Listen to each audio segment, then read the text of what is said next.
Really, and they were just trying to break into hills at pretty much almost every hill.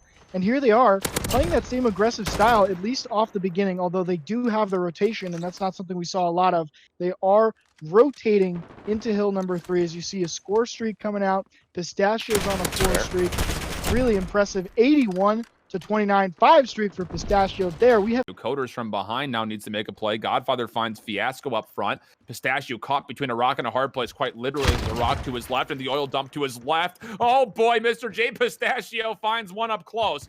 Godfather is not going to have time to defuse this bomb.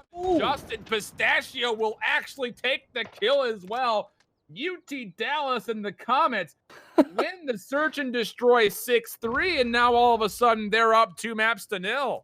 Mr.JPistachio going over 50%, 12-6, I believe, was their final KD ratio. Never giving up that. Yo, what is going on, guys? It is your boy, Mr.kiddragon, back here with episode 22 of the Gauntlet. I'm here with my guest, Mr.JPistachio, you know what I'm saying? Captain of UTD, you know what I'm saying? First year competing in the CCL, and his team was lighting it up, you know what I'm saying? We're okay. We're okay. First year, but could be better, but not bad. Yes, sir. Yes, sir. So, we're going to start it off, you know what I'm saying? Introduce yourself, Mr. Justin Pistachio. So, hello, I'm Justin, or Mr.JPistachio on Twitter. I am a sophomore at UT Dallas studying, God, I don't even know what I'm studying, undeclared major, but something in business is what I'm looking for. Yep. All right, brother. And, you know, being a captain of UTD, I'm going to just ask you, generic questions to start it off. So, like, all right, brother. So, you know, I've always been interested. What is your gamer tag? Like, how did you get your gamer tag? And, like, how did you start competing? So, my gamer tag was from, I don't want to say, like, elementary school. Some girl thought it was, like, my last name for some reason. I was like, no, it's not. So I was like, all right, I'm going to rock with that. And then the Mr. J part came so I could, like, have it match across, like, Twitter, Instagram, like, everything. So I did that on myself.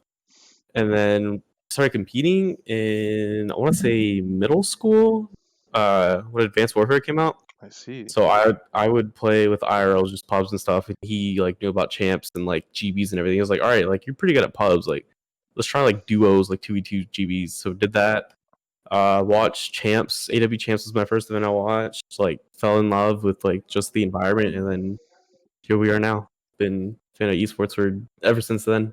It's crazy. All right. So, and speaking of which, next question is going to be like, what's your biggest motivation to compete? You said you've been doing GBs and whatnot here and there since AW. So, like, what keeps you going? Keeps me going, I guess. Like, I just have, like, that natural, like, competitive drive to, like, I don't know, just, like, beat people. Like, everything's a competition. That's why I got into esports and not, like, traditional sports, because I'm not built for traditional sports. So, like, all right, esports is, like, the same thing. Like, it's, like, competitive. Like, I can, like, there's, like, a prize, and, like, you're better than someone. So that's kind of like what keeps me going. I see. All right. And, okay, so my next question is going to be a little bit personal, but what's something not a lot of people don't know about you? Or, Something not a lot of people know about me. Or, no, my fault. Probably,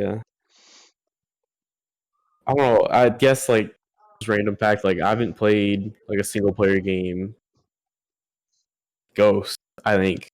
Like, every game I played has been, like, multiplayer. Damn, multiplayer straight. So you skip the campaigns as well? I haven't played a campaign since Ghost. Damn. Ghost was the last campaign I played. Okay. All multiplayer. Okay, I respect that. Okay, so you said you're a sophomore in college, you know what I'm saying? You're really into esports as of right now. So, personally for you, where do you see yourself in 5 years?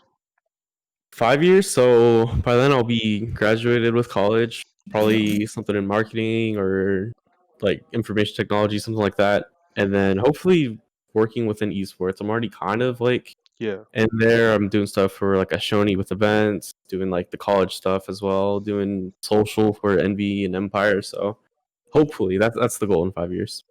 Hell yeah. I like it. I like it. You really got a head start in it. I see you, brother. Yeah. I've been working. God, I've been around esports just like forever. So and recently, I've gotten more into like the behind the scenes stuff. So that's kind Yeah. of like my main focus instead of competing. I feel that. Um. All right. So for my next question, it's my most infamous question. Round 11, COD champs. Which previous teammate are you picking, man? Who's Mr. Iceman for you? Mr. Ice? Okay, it's got to be Diego. Diego Cocaine Word. from UT Dallas. He's Okay. in S&D especially too. I think I'll have to check, but I think this past season he had like a 1.5 or like 1.6 in S&D. So Okay. I'm giving it to Diego. He's got it 1v1. Respect. Respect. I still have nightmares when he 2v4'd us. Oh my god, yeah, that was insane. Shit. Uh, Bro, as soon as I got the clip, I might throw it up on here, you know what I'm saying? Relive that. mhm. All right. And just to piggyback off that question, just to get a flow of it, who would you consider your duo as of right now and why? She's my duo. Yes, sir. I guess it has to be. Probably Nate Fiasco would have to be my Okay. duo. Well, that's how like UTD is. We kind of like have like our two duos. It's like me and Nate, and then Envy and Cocaine. Yeah. Because I've known Nate for I want to say probably like 2 years now. I Okay. knew him through like Path to Pro. So Yeah. and I don't know. We're both like ARs, so I don't know. It just meshes well together. Oh, yeah, I see. I see. All right. And another personal question thrown at you. What role do you feel most comfortable with on a team setting? Definitely main AR. I've played main AR since Advanced Warfare. I've just always been main AR. I've been Word. like the one, like kind of like shot call in the back. I'm not Oh, word. I'm not cracked enough to like in Black Ops 4. Like I couldn't like what was it? It was cracking like where you just spam L2. Like I couldn't do Yeah. that. I'd rather just Oh, sit back with my ICR and just try people. bro, that was a tough time for a lot of us, man. Fuck. Yeah. Okay, okay. And now we're gonna transition into like more of like CCL questions. You know what I'm saying? Maybe Mhm. like even a little bit of an aggressive segment. You know what I'm saying? Mhm. Just answer it best how you feel. You know what I'm saying? Sum up your CCL season beginning to end. I know it's your first season, so yeah, CCL season beginning and end. Okay, so I guess we'll start like the beginning. yeah, I was a high schooler. I knew I was gonna go to UT Dallas, so I was like trying to like network and be like, all right, who's at UT Dallas that plays COD? yeah, And I knew Nate Fiasco did. I think he was like a junior at the time or a sophomore. So I was yeah. like, all right, so I have that there. So now I just need 3 more. So I started going through like the esports Discord, started like posting like we could post like ads on campus, did that, like Dang, plugged through like our Discord and everything, and then found I want to say we had about 5 to 7 people come to tryouts. So I had dang. that. Had some kids who were running claymores and AKs. I'm Had dead. no clue what they're doing. Chalked those instantly. Those were out. But we found a good another set of 3. We found Envy, Cocaine, and then Putrid Orange. Yeah, So like going into the season, I didn't really have expectations. I didn't know anyone. Only person I knew was Nate. So I was like, all right, like we're just gonna go at it. We'll see what yeah. happens. We scrimmed a lot. We had some passion at first, and then kicked off our season with ASU, beat them 3-0. A lot of people like had us losing 3-0. So Damn. like once we won that game, I was like, all right, like maybe like we have some potential. Then we kind of like just went on the run, played Tamu, got 3-0 of course, and then Sheesh. we just like played everyone else, and I think we finished like 15-1 in the West, second in the West behind Hmm. Tamu, who won it all. So uh, it was a good season for what we had. Of course, of course. hmm The second isn't that bad, and then you know how was playoffs for you guys? So 'Cause- going into playoffs, we were like we were mentally drained of Modern Warfare because you Feel can't play that. Modern Warfare for like 6 months straight and like be mentally okay. So like we didn't have passion. Like we didn't scrim. I think we scrimmed like 2 days before like playoffs started. Damn. So yeah, so we played like Butler round 1. It was 3-0, and then we played Illini, which we like should have won, but we just weren't on the same page. We didn't scrim, so like Yeah. it was whatever. And we play Rutgers in someone else. I'm not sure. It was Mississippi State. That's who we played in losers. Played those two, beat them both, Yeah. and then lost to the Grinders, Penn State White. So The then grinders. Penn State White was so nasty. So we finished off top 12 in CCL. Okay. Okay. Mm-hmm. Sheesh. Um. So, is there anything you're looking forward to next CCL season? I know one of your players is actually graduating, so Mm-hmm. Putrid Orange graduated. Really, I'm excited to like do more, like just do more in general. Because last year yeah, we kind of just like played, and that was kind of like our thing, kind of like getting focused. And since we're like our own club thing, like our school won't take us in. That's a whole nother topic, that's man. tough. That's another topic I could get into. But really, I think we're gonna push for more like an esports org field. We picked up Carnage Gaming, who got placed second at AM Champs. We have their like ownership and management to help us like with behind the scenes operations. So we're reaching out to partners. We have content ideas planned out. Like we're gonna have like good like social media presence. So we're gonna like treat it more almost like an amateur org I type see. instead of like just like an esports club. Okay. Damn, Mhm. bro. Homie Yeah, said, yeah, yeah.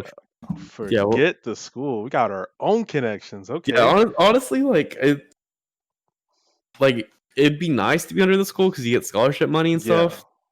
But like we'd be so limited like with what we could do. Like we already have our own custom jerseys planned, our like own custom branding. Like we have content that we want to do for like the regular season that we wouldn't be able to do like for under them. So Yeah. I mean, there's pros and cons to it, but I mean, I'm not super upset about it. I feel that. Mhm. Damn. Okay.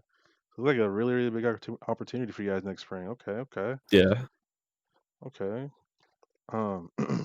So, who do y'all feel was your biggest competitor all season? Whether it be during the season or during playoffs. Like, Biggest competitor? yes, sir. Probably. I mean, I'll say Tamu because I mean they were like the best team in the league, but probably like someone that was like on our skill level would probably be. I don't know. You probably say like I don't know, like Purdue or like Penn State White or I don't know, just kind of like those like I guess like B tier teams. Like we were kind of like in Yeah. there with like them, so playing against them are always fun, like in scrims and stuff. Okay. Okay. How was Tespa for you guys? I think you guys placed top 6, right? Top 8, or Top 8, I think. I mean, none of us wanted to play Modern Warfare at the time. Like no one scribbed. Like I honestly was not upset that we lost. I was like, all right, I don't have to play Modern Warfare anymore. So it was okay. it was And a I dub in think your book. Okay. yeah, well we beat Tespa Carleton Oh, okay. round 1 like 3-1 or 3 I think it was 3-0 actually. I think we 3-0 Tespa Carleton. Hmm. And then we played some other random Tespa team, beat them, and then lost to I think it was Penn State White again. I think we played Penn State White again. Was it Purdue? Actually, no, it was Penn State White in winners, and then we lost to Purdue in losers, Oh, which we word. should have won, but I don't know how we lost that. Yeah, it is what it is, brother. Yeah. Okay, okay, okay. Um, Dang, another question has actually like kind of a I didn't ask this earlier, but who do you feel personally for you is your antagonist and why? My antagonist? Yes, sir. Uh, God, it'd probably be like I don't know, probably like Crit. I don't know. Damn. You could say anyone on the line because the line was always coming at us on. Or actually, no. It's probably.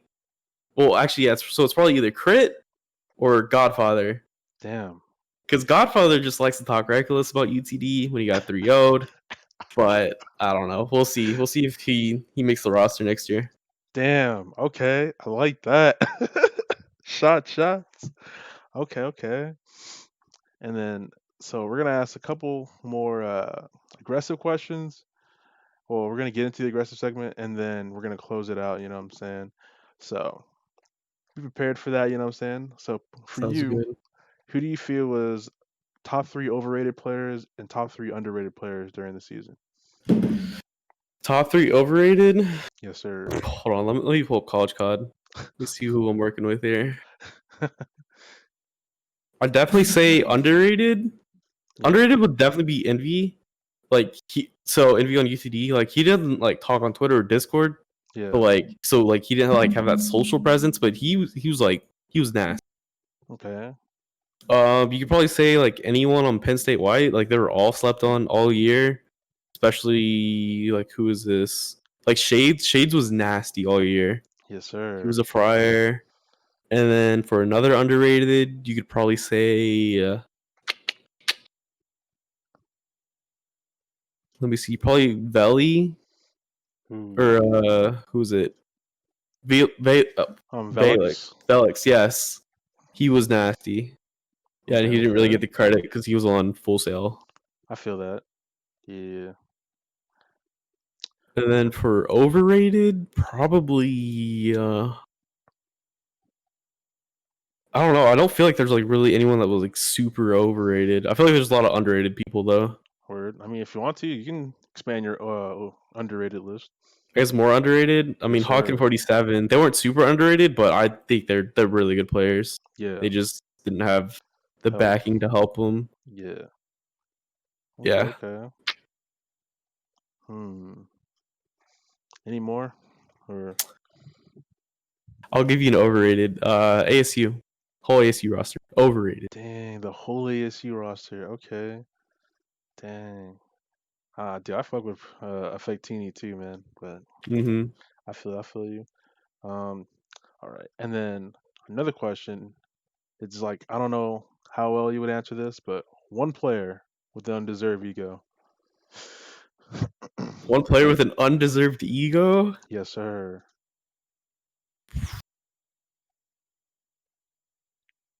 All right, let me check. KDs with placements here. Let me see. I mean, you could probably say, I don't know, maybe like Rutgers or like Mississippi State. I mean, probably because I played them in playoffs Yeah. and like beat them. Like, I didn't think they were that great. So, Dang. any egos out of them? Nope. Okay, okay. Um, dang. All right, brother. So, shit. We can get into closing statements. So in this segment, you can just say whatever, you know what I'm saying? Throw more shade at people, or you can give more advice to anyone who's coming to like esports, anything like that, of that nature. Mhm. You know what I'm saying? So the floor is yours. You know what I'm saying? I guess esports advice. So, I guess Okay. for people who like want to get like behind the scenes, like you got to start off almost with like your passion project. So like mine Yeah. was iShoney Esports. So we run LAN events across Texas. We run about probably 6 or 7, and like I want to say the first 2, like I didn't get paid at all. Yeah. Then like the rest, like I got paid like a little bit, but it wasn't like big money. Yeah. And like just doing stuff like that like helps grow like your network of people you know, and like it helps build your resume. So like whenever I tweeted out like, "Hey, I'm looking for social media opportunities, like event opportunities," like I had people that I've worked with were like, "Hey, like apply here, apply here, apply here," and then like Okay. I had so like Envy reached out to me and said, "Hey, you like apply to us, like let's talk, let's see what we can do." Sent in my resume, and now we're here, intern.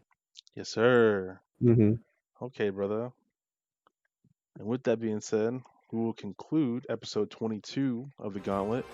It has been your boy, Mr.kiddragon, and Mr.JPistachio. yes, sir.